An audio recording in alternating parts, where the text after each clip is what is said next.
We are going to learn topic 4, which talks about designing new products. For the first 3 weeks, we introduce an overview, backgrounds of what operation is, what operation strategy is, what supply chain management is, and we have introduced a lot of basic concepts and basic theories, basic knowledges we need to know before we learn deeper of operations. So if you have remembered that in the topic 1, actually we have learned figures look like this. This is the core, what we call the core decisions in operations. So we have 4 design decision, 4 control decisions. Design decisions include the product design, process design, facility layout, facility location. And for the control decisions here in operations, we have forecasting, inventory, quality, and scheduling. So all of the A decisions are the main decision on operations. And this week we start for the product design. So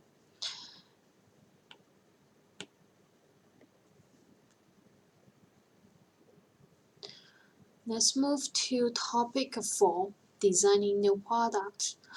And the first 5 learning objectives talks about the basic concepts we need to know about how to design new products, what kinds of strategy we can apply to a new product, and what kinds of process we need to focus on designing new products. So all of the basic ideas, the thoughts about and the backgrounds we need to know in terms of designing new products.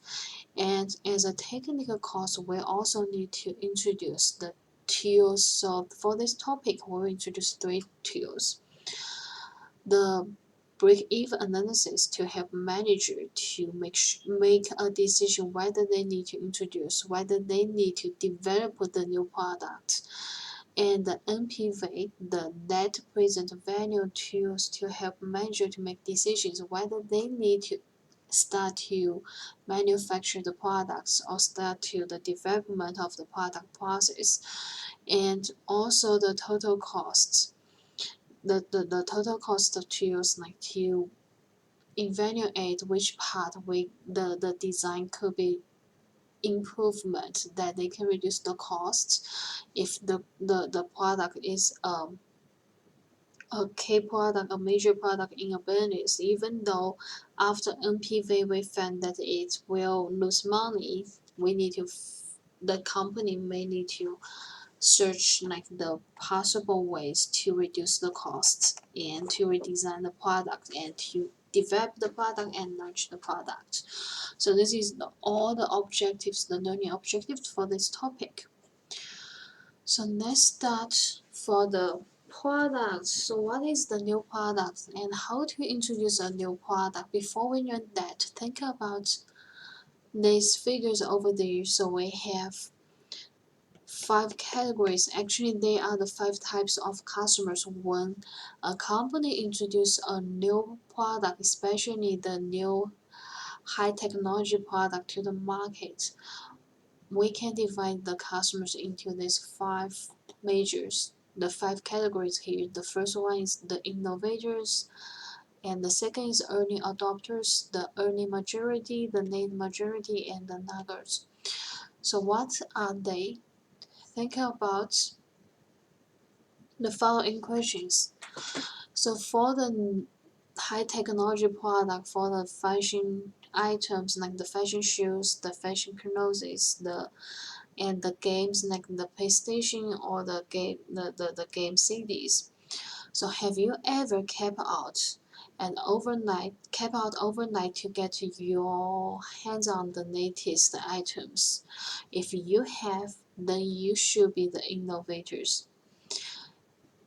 And are you always looking for something new and embracing the new technology or fashion, but perform a more measured approach like camping out? So, for example, for the Apple, the new iPhone, you may not cap out overnight, but you may make a pre-order. So if you do that, you make the early adopters. And Do you prefer to wait for other people to test new products so that the maker can get the bugs out before you buy? So if you are the people prefer to wait others' experience of using that product, you should be the earning majority. And the native majority are the people, they view the innovation hesitantly. They may they may care about the innovation, but this is not the thing they focus on most. Actually, they will not willing pay more to buy a new technology product. So if you are the customers, the rational customers here, you are the net majority, and we have the last one. If for those customers, they just wait others send the gift to them, they will not interested in the latest high technology or latest fashion items, so they are the laggards. So this is how we divided the people into different categories over there. We have the innovators, we have early adopters, early majority, late majority, laggards. But the things I want to mention is that it doesn't mean that company only need to focus on the majority because they takes a great portion of the sales. It is not. Actually, the companies need to focus on all the five categories here. The innovators, the laggards are also the customers who buy the products for the company, so they are also the customer the company need to focus on. But why we divided these customers into these five categories? Because we may need to have different strategy to attract those customers. For the innovators, they care about the latest, they care about the time, they care about whether they can buy the newest product at the first group. And for the nuggets, they are also put like some contribution to the sales, like whether this is the good choices, a good choice for people to buy as a gift. So we have different strategy. It doesn't mean that we only need to focus on the majority customers. All of them are customers, so all of them we need to focus on if you are a business, if you are in a business. And now take a look with this cartoon. Actually, I need this cartoon here because I want to illustrate another thing about is re- who is responsible for develop, developing the new product. Who in a business? If we think a little bit deeper of these questions, we will have the ideas like all of the function department in a business, they are responsible for a part of developing new product. Developing new product actually is a cross-functional process. So we need a marketing person to know the demand in the market. We need a salesperson, we need the engineering person to translate the requirements into the process. We need manufacturing, the operations, we need the production, and we need to install the install functions to launch the new products, and also the customer feedbacks to help us to develop. But this cartoon here shows like how the differences between the real customer wants and the things you're launching to the market. And another thing here I want to introduce is about the life cycle. So just like a paper, the product has its life cycle over there. We can divide the product life cycle into four parts: the introduction, the growth, majority, and decline. So we can imagine that in the introduction here, actually the sales is very low, so it doesn't take up a great portion of the market share, but this under the introduction It means like it just has been launched to the market and it needs time, it needs money, it needs investment to introduce the new product to attract new customers. And during the growth, this is like it start to increase the market share, increase the sales, and for the maturity here, this is like still increase but with a lower rate. And actually under the maturity life cycle over there, the portion over there, the products has the highest sales. They make the highest contributions to the sales and then decline. So this is a decline because for any product it will enjoy these four parts. Like after the maturity, other new products comes out and other competitors, the rivals provide the alternatives to the customers, so unavoidable the products will be declined.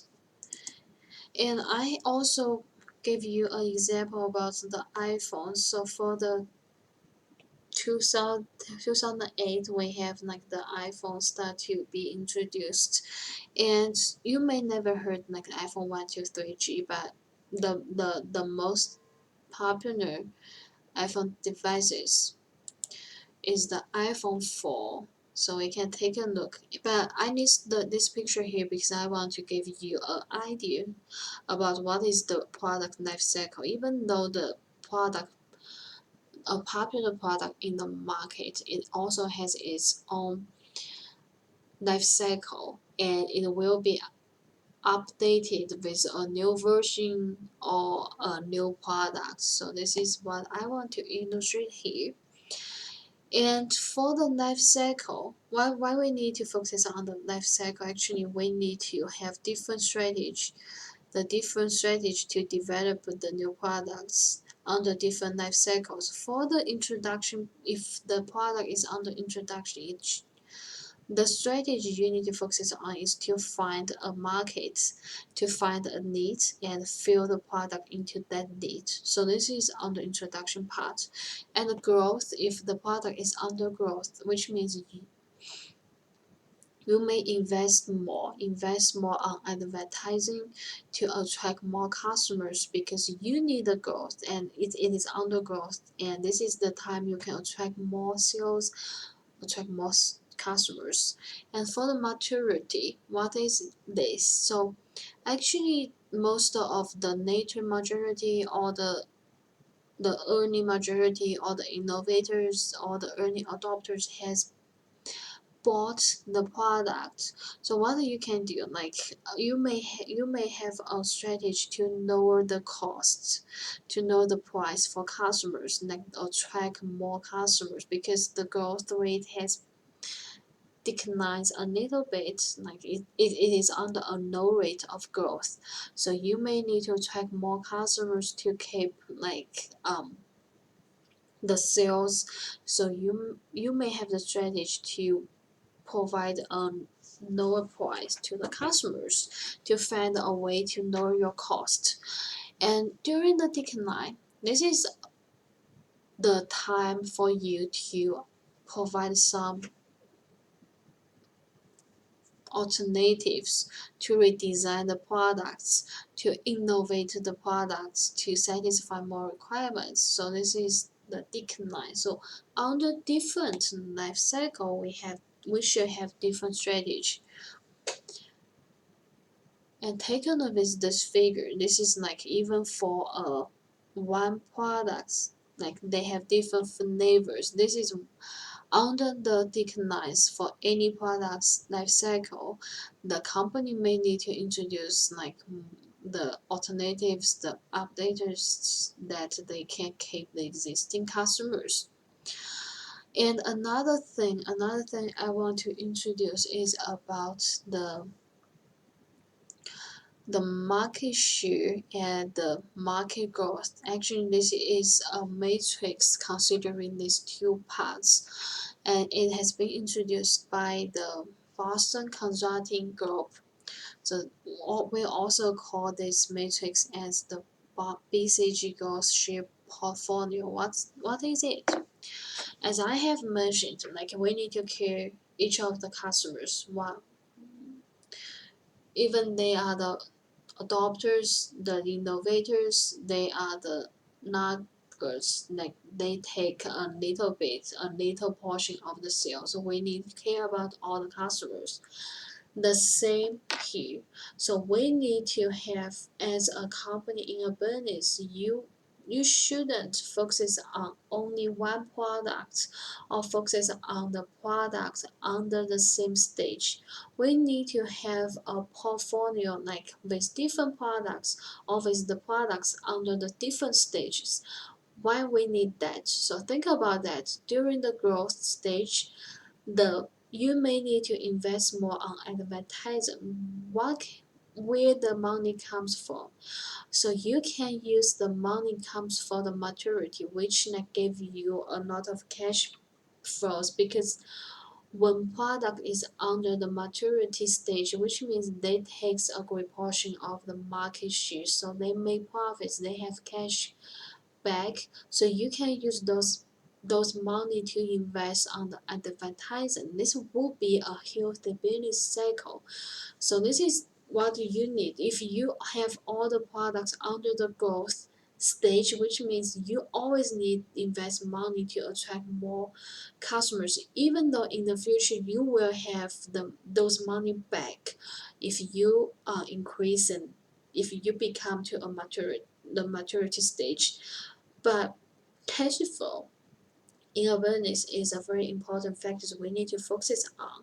We need to keep a, a rational cash flow rate. We need to keep a rational amount of the cash flow. So if you want to keep a healthy business cycle, a great strategy, a better strategy for you is to focus on all the stages, is to have a portfolio for your new products designing process, to have the products under different stages, and to have a healthy cycle. And the matrix here actually just illustrate this concepts. Like we have four categories according to the market share and the level of market share and the level of market growth. The label dog here is under the no market share and no growth, and the cash cow here is just kind of like the product under the maturity stage. They have a very high market share but maybe a low market growth. So the cash cow here actually is more like under the maturity stage, and the question mark here is with a low market share but a high market growth, which means like it may not have it may just like has been introduced to the market and it needs time to take up the market share, but they have a high growth, which means it has the possibility to become to the stars or to the cash cow, which has a higher market share. So that's what I have made. Like you can use the money you obtain for the cash cow like with a high market share, which means you obtain more money, you obtain the cash back, and you can use this one to invest the question mark, which just has been introduced to the market with no market share but high growth, and then the question mark could be could be converted to the star here. The star is what we need. It is great situation that with a high market share and also the high growth at the same time. So this is what I want to illustrate about the portfolio. The matrix here just illustrate an idea that the company should not put all of the eggs in one basket. They need to have a portfolio to have different products under different stages. And let's take a look with some facts. 19 of 20 pharmaceuticals that reach the clinical trial fail. So 19 of 20 fails and never make it to launch. And 30,000 new consumer products are launched each year, but only 5% succeed, which means 95% fail. And according to the Nielsen Global New Product report, half of the new products fail to attain year-one sales performance in year two, and 2 out of 3 products will fail like in the first 3 years. So this is, and also like only 3% like will be have a high values, high outcomes for introducing the new product to the market. So take a look at those facts. It tells us how difficult to introduce, to develop a new product, how difficult the new product designing is. So, but except for the facts you can find from the textbook, take a look at the Nielsen Global New Product Report. What I want to introduce to you is the top 25 breakthrough innovations in 2020 on the US consideration. So these 25 are what we can call like the successful new products in 2020. Actually, the Nielsen the report they gave the all the top 25 breakthrough innovations each year in 2020, 2019. So you can check what kinds of products has been success in the 2020, and you also can think about the competitors products, like for example the Monster Energy Mango Local. So this is a top 25 breakthrough new products in 2020. But you can think that how many energy beverage with the different flavors. So take a look with these 25 examples. Think about why they are successful, and think about another 10 the famous products. You may have heard the new Coke, and I pick up the 2 website here. The first website is like a history about why the new Coke fails, and the second is a videos for the YouTube and also illustrate why the new Coke fails and what is the outcomes, what kinds of things we can think about. And all of the things I illustrate here, actually I want to introduce a thing, like it is really difficult to introduce a new product to the market successfully. Then we may need to think about what kinds of strategy we may have, what kinds of strategy to design the new product, to develop a new product, even just design the new products.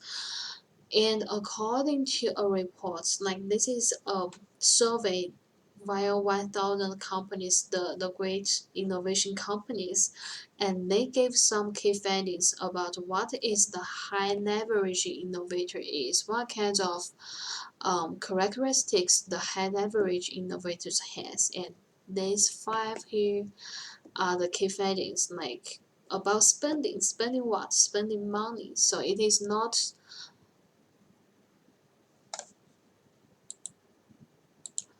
mean how much money a company should spend that they will have a great innovative process, the product design process, but it focuses on how to spend that money.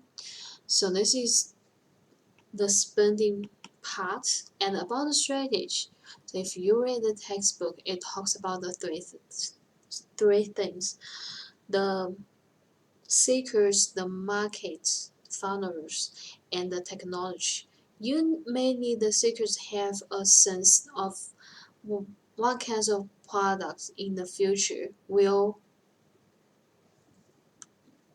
be needed in the market. And you also need the marketing person to funnel what kinds of the feedbacks for the products, for the customers, what's the real information for the market. And you also need a technology people to implement all the conceptual things into a real physical goods or a real service process. So this is about the strategy. And for another two, the deep customer insight and the end-to-end process. The deep customer insight is to know the real requirements for the customers, and the end-to-end process is like I have mentioned, the designing product process is actually a cost function. It's a cross-functional process. It needs the support for other functional departments such as the financial, the um, accounting, the marketing, the sales, and maybe other functional departments. So this is what the end-to-end process, the cross-functional. And the digital tools, actually the digital tools has been involved in the deep customer insight, also the end-to-end process, also the strategy. This is the tools like we need to always think about what kinds of digital tools we can use and how it could improve the process. And take a look with the cycle of satisfaction.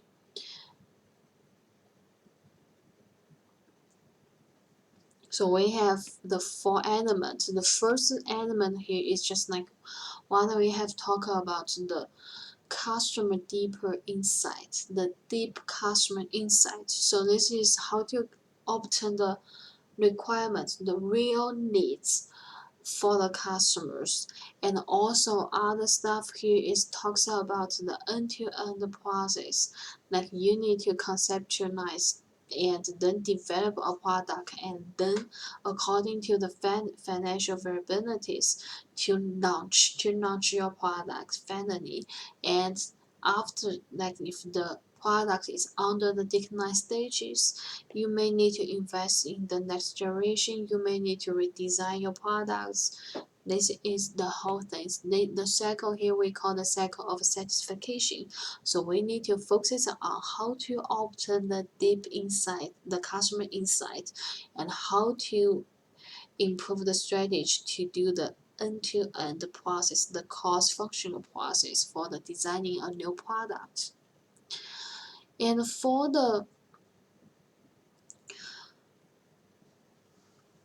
obtain the deeper customer insight. Actually, if you take a look at the textbook, they have illustrated the different research tools. And here I have illustrated like the traditional research tools and another like the observation research tools. And these figures actually we have mentioned, the similar tables we have mentioned when we introduce how to create a customer value. So the basic idea is to understand the needs for the customers. For most of the situation, customers cannot describe specifically what kinds of product they may need, but we can analyze the behavior of the customers. We can analyze the data like how many these products has been sold, and for the feedbacks or other comments we can have ideas about what kinds of product may be needed in the future market. So for the traditional service we have the traditional research tools, we have surveys, we have focus groups, like you focus on the groups, we have expert panels, the in-depth interviews to the customers to obtain the ideas. And we also have another tool we call the observation tools. What is the shadowing? This is like have someone accompanies with the users, the customers, and to have an idea about what is the real experience the customer use their products. And also the ethnographic studies. This is considering not the not only the behavior or how to use the product, but also the culture, the community stuff, all of the things, the ethnographic things. And except for the traditional um, research tools, we also can have other tools, like for example the salesperson. I have mentioned the salesperson on the first on the front of on the first front tiers.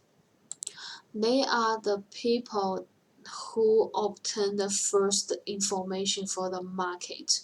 So the sales, like interview the sales or do some sales analysis to know the behavior of the customers is also a way to obtain the deeper insights for the customers. Also, the digital tools we have introduced, we have introduced one of the key findings is to how to use the digital tools to improve the whole process of designing new products. So we have three types here. The textbook introduced the three types over there. The customer profiling. This is the popular one. So according to like we have when we introduce topic two, we have introduced like the Walmart. They have the self checkout system and it will connect the information like what kinds of products the customer buy. And we also have the the membership. So the membership also a way to connect the data, the information for the customers. Also like for the online shopping, search online. So whenever you search the product online, the website may connect the data information into the system, and it will the way to evaluate the behavior of the customers to make recommendations. And the crowdsourcing actually is kind of outsourcing, like they outsourcing the information of the outsourcing of the idea generation to others, to individuals like the customer or the suppliers or a public.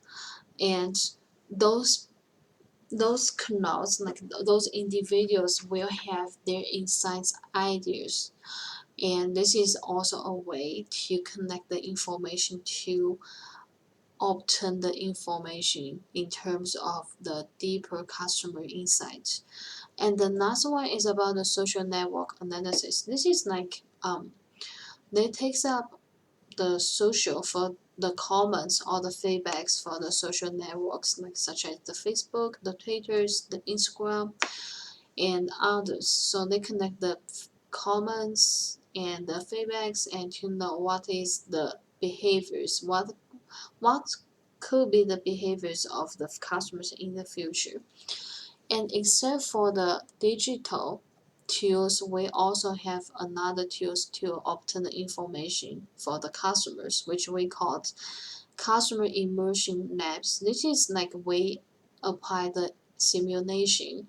We construct a model according to the data, according to the information we have connected, and do some simulation to forecast the future demand in the market or the future behaviors of the customers in the market.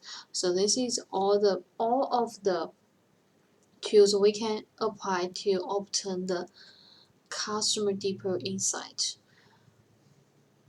And the next thing, except for the customer insights, another thing we need to introduce about the cycle of certification we need to focus on is the end-to-end process, which is the cost functional. So this is the general steps like a company to design and develop and launch a new product to the market. We have 5 phases here, and actually for any company they may have a lot of ideas, a lot of like the thoughts to satisfy the demands in the market to introduce the new market to satisfy the requirements for the customers in future. But all the ideas like after those stages, only like a few of them will be launched in the market. So this is also looks like a funnel here. And those 5 stages help company to invest effectively, to invest their assets, to do investments effectively. So the first phase is about like the screening and scoping. This is you need to ask several questions like, does the product really fit? Will the product meet the competitive test? Whether the product is not the existing product or a expected product. So whether this is really a great idea of the new item need to be introduced to the market. So this is under the screening and scoping. And on the phase 2, the business case analysis, this is just like you need to do some analysis to have expectations of the sales, the growth, and the profits if you do this investment, if you do this development of the products, and if you complete this one. Then we move to the phase 3, the development. This is you have a physical, like you develop the product. You may have some production to translate the conceptual ideas here to real items, and this is what we call the product comes to life, and you will have a better understanding. And the fourth stage, the phase 4 here, is about the test. So you, after you have some like the physical items after the development, and you need to test, you need to make the final decision whether the product should be introduced to the market. And if you have a yes answer here, then the products could be launched to the market. So this is the general phase here, and we can know that if we want to introduce a new things, we need to have the ideas, where the ideas comes from according to the market information, according to the feedbacks here, and screening and scoping, and we need to the designing stuff, we need the innovation stuff, we need the people here to design the stuff, and the business case analysis. They may include a lot of analysis like the financial analysis, because we want to know whether it is profitable in the future, and how about the sales, how about the growth. So they are including a lot of things here, the financial, the accounting, or the possible operation stuff. And the development here is like, it's really similar to the stage like we translate the designing into a real production process. So you can take a look with this funnel here, and you can have an idea. You may have an idea that this is really a cross-functional process to introduce a new product. And another thing is about the gates. So the gates here is just like give you an idea. If you have like, for example, if after you have this ideas and you scoping here, and you need to make sure this is the fit, this product fit the market. If no, just close the gate and do not move to the next phases, because we can like make decisions. We can make decisions whether it it need to be introduced, it need to be designed, developed or not. If no, if it is not satisfied with the strategy, it is not satisfied with the market needs, then we can just like kill the product. We can invest to others. We can redesign the whole things. We can have new ideas about how to design the things. So this is the gates. So for each of the phase, between each of the fields, we have the gates. And we also take a look with the table here. This is how about the gates? If it's not satisfy the criteria here, we can just close the read. We just can choose the no and kill. So this is a decision rule here. And if you take a look with the following criteria here and think about the performance matrix, the tools we have introduced last week. So this is also a way to help managers to make decisions according to the performance criteria, whether it's values to be introduced or not. So this is what I want to introduce about the cycle of satisfaction in terms of the customer insight and end-to-end process. And for another thing here, before we introduce the tools, is about the design process. So in the past, actually, most of the company apply the sequential design process here. So you can take a look at the process over there. They just like a sequential process. So you need to have a marketing to tells the R&D and to tells the operations, and the operations need to purchase to contact with the purchase and to contact with the suppliers to make sure they can manufacturing, and to the finance to say the whether it is profitable or not, and they make the final decisions. So it takes time. It costs a lot of money and time to make the final decision about whether launch or not. But nowadays, actually, most of the companies choose the concurrent process, the designing process, which means the cross-functional process. So all of the things sit together, and to make decision together, they can talk with each other, and this is save time and money to make a decisions. Whenever it is no, they can move to another one. So what kinds of functions, what kinds of functional department should be involved in a new product designing process? All of them.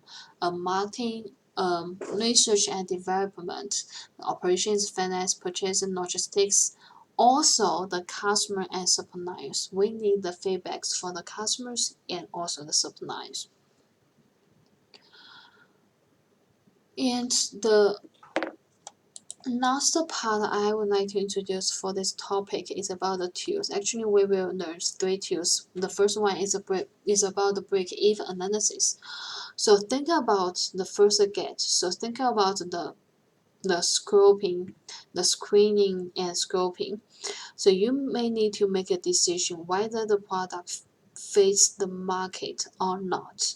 And at the beginning stage, you may not have enough information about whether it will make money, it will make profits or not, whether it is value to be introduced to the market. You just have a overview ideas and the not very enough information. So at that time, you may be able to use break-even analysis to make a decision whether to move to the next stage, which is the business analytics, or just kill the products, just kill the decisions. So what is the break-even analysis? Briefly, for this topic we discuss here, we focus on 2 things: the revenues and the costs. So we care about whether they can make profits, and profits equals the revenues minus the costs. So for the cost parts, we can divide the cost into 2 parts in general: the fixed costs and variable cost. What is the fixed cost? Those costs doesn't change because of the different numbers of the units you want to produce. So those costs at the beginning, they may be the machines you have bought, then maybe the equipment you have bought, maybe the plants you have contracted. So they may not be changed according to the different numbers of the units. You produce 100 units, you still need those money. You produce 1,000, the money doesn't change. So for that part of cost, we call the fixed cost. And what is the variable cost? It will be changed if you have different numbers of the units you want to produce. For example, the raw materials. So if you want to produce 100 units, you need to buy 100 the materials for 100 units. If you want to produce 1,000, you need the raw materials for 1,000 units. So those part of cost will be changed according to the units. So think about another thing, the price. If we have a price for a unit and the price will be changed, the price depends on how many units you have sold, right? So at the beginning, take a look with the red lines here. So at the beginning, this is the vertical line here stands for the dollars. So at the very beginning, we already have values here. This is the dollars. This is what we can call the fixed cost. Even you produce 0 unit, even you produce 0 products, those costs you have spent. And according to the quantity, the units you produced, the total cost will be produced because the total cost equals to the fixed cost plus variable cost. So you will need to add the variable cost together. Whenever you start to produce the product, the units, the total cost increasing. And the green line here is the total revenue. So you have a price. If you sell 0, it will have $0, and a cost to you sell the units, it will have a increase in money here. And here is the thing, the 2 lines over there, they have an intersection point. Under that intersection point, which is the total cost equal to the total revenue. So you have some revenues and you spend some money, but you make 0 profits. This quantity we call the break-even quantity. And if you sell more quantity, if you produce more quantities and sell more, then you will have a profits. If you are not able to produce those quantities here, then you may lose money because your revenues less than the cost you have spent. So this is what we call the break-even analysis, and this can give you a rough idea about whether the products fit the market, whether you can make profits or not.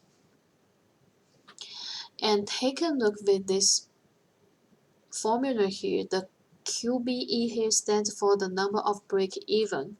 So if we back to the last slide here, the QBE is here. The quantity, when the total revenue equal to the total cost. And if the quantity is larger than this one, more than this one, then you will have profits. If the quantity is less than these numbers here, then you may lose money. So this is what we have. And how to find the quantity here? It's equal to the fixed costs divided by the price minus the variable cost. How we obtain this formula? Actually, the basic idea is just like we want to find the quantity, the break-even quantity here. The break-even quantity is when the total cost equal to the total revenues. So for the total revenues, if you sell Q here and each of them value P. So this is the total revenues you may obtain, Q times P. And for the total cost, first we have fixed cost, and we need to plus the variable cost. The variable cost per unit is VC, and if you produce Q, so this is the total variable cost. So how to find Q? The break-even is when the total revenues equals to the total cost. So we move the Q on one side and all the other factors which not include a Q in another side. So we have minus VC times Q equal to FC, and then we put Q out, and we have P minus VC equal to FC. So we have Q here equal to FC divided by P minus VC. So this is how we obtain these formulas. So whenever you know the fixed cost, the price per unit, the variable cost per unit, you will be able to know the quantity. And once you know the quantity here, you will have an idea about how much product at least you need to sell to the market, then you can make profits. So take a look with this. Take a look at these examples. So you want to start up a company to manufacture and sell sporty polarized sunglasses designed in university colors and feature university logos. And you have done some information, the research, and you find that the variable cost for prepare the glasses is $57, and the fixed cost it should be 78,000. And if you sell the glasses, you will have 99 per pair of the sunglasses. So how many pair do you need to sell to break even? The break even is you make zero profits. So according to the formulas here, we have 78,000 as the fixed cost, and the price is 99, and the variable cost is 57. So which means you at least need to produce 1,857 pairs of the glasses that you can contribute to profits. And how to calculate the profits here? If you can sell 5,000, this is more than the 1,857, so we can know that you will make profits. So how much you will obtain? The profits equals the revenues minus the cost. The revenues is equal to the price, which is 99, and if you can sell 5,000, which is 99 times 5,000, and the cost including two parts, the fixed cost doesn't change, 78,000, and plus the 5,000 times the 57, this is the cost per pair. So the total profits you may obtain is 132,000. So this is how we use a break-even analysis to have a rough idea about whether the product can help the company to make profits, whether it is value, it is worth to be introduced. And the next tools is called the net present value NPV. So we need to have, if we just pass the first gate and we move to the business analysis stage, which means we have more information. We need to analyze whether it is profitability or not. So if we have more financial factors, the informations, then we can use the net present value to make a decision whether to move to the next phase or just kill the product. If you want to use these tools, you need to focus on these three things: the initial cost, the annual costs, and the end of life costs. So this is what will it cost to develop and launch. So this is the cost. And for the annual cost or the revenues, this is about what kind of cost you may need to spend annually per year, and what kinds of revenues you may obtain, and also the end of life cost. This is like at the end. We know like the product have a life cycle, so at the end, what kinds of revenues or the costs you may have. And we also can use an example to explain how to use NPV. So imagine like your upfront design and launch costs. This is the cost. So this is the launch cost of is not 19,000, and you expect to sell the 2,500 pairs of sunglasses the first year, and the 5,000 pairs each year for the following 4 years. And still the price is 99, so this is the revenues, and the cost including all of the things is increased to the 88.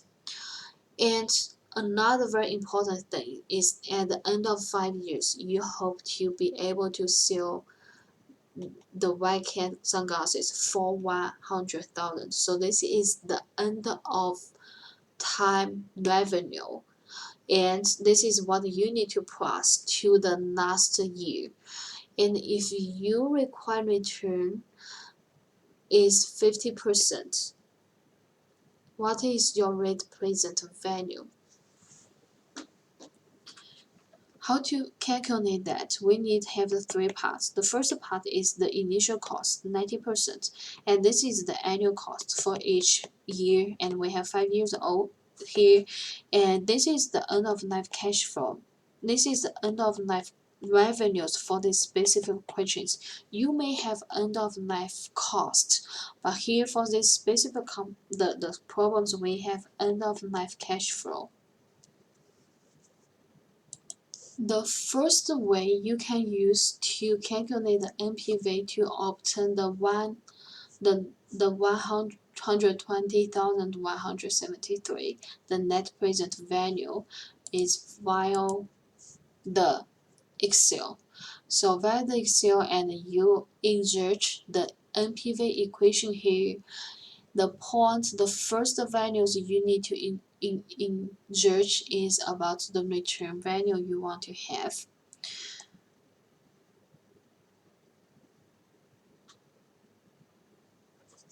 And the second value is the first year, the annual revenues, and the second year the annual revenues, the third year, the fourth year, and note that for the fifth year, except for the general 55,000 and annual revenues, you need to plus the 100,000, because the 100,000 is like the return, what we call the end of life revenues.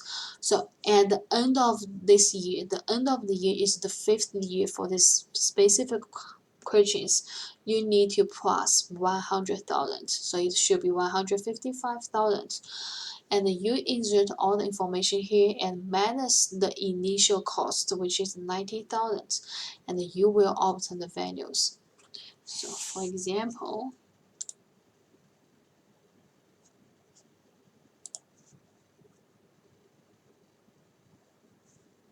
if we use Excel here to find the revenue, the NPV,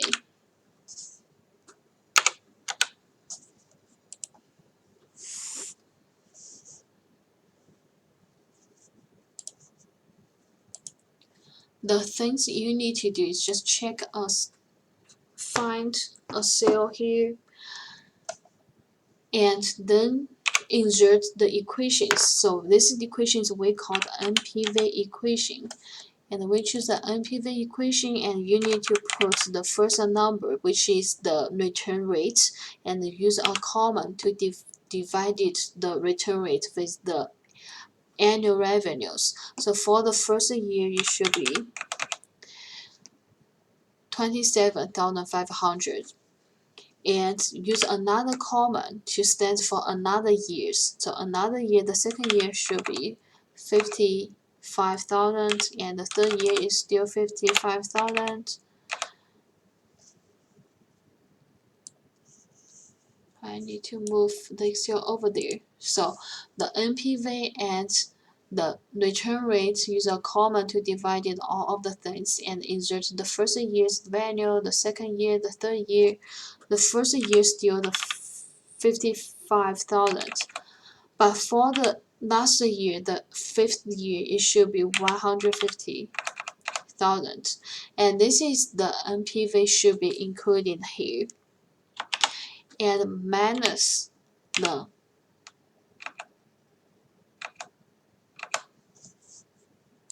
initial cost, which is 90,000, and just enter, and you will have the answers, the 120,173. So this is what we obtain here, the net present value. Or another way I provided you is to use an NPV calculator. So if you open the website here, actually you can search other websites. But if you open the website I provided and insert the initial investment here and give the discount rate, which is also we call the return rate here 50%, and insert all the data information for the cash flow for each year, and the calculate, you will be able to have the numbers here, the NPV. Or if you want to learn more about NPV, I also provide you another website. They include the NPV formulas you can use to calculate by yourself about what is the final NPV values over there. So this is the second choose, the NPV. And the last choose is about the target costing. So this here is the thing. If after you pass the first two gates, and when you find the NPV, you find a negative points, you find it will not make any profits for you to introduce these new products.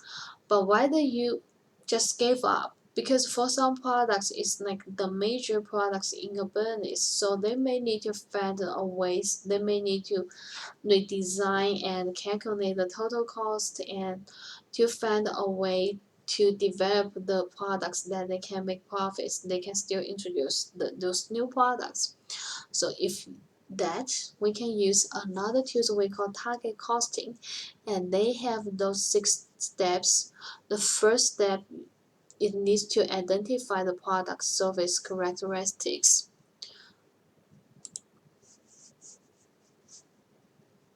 It talks about what the products could do to the customers and how it will do.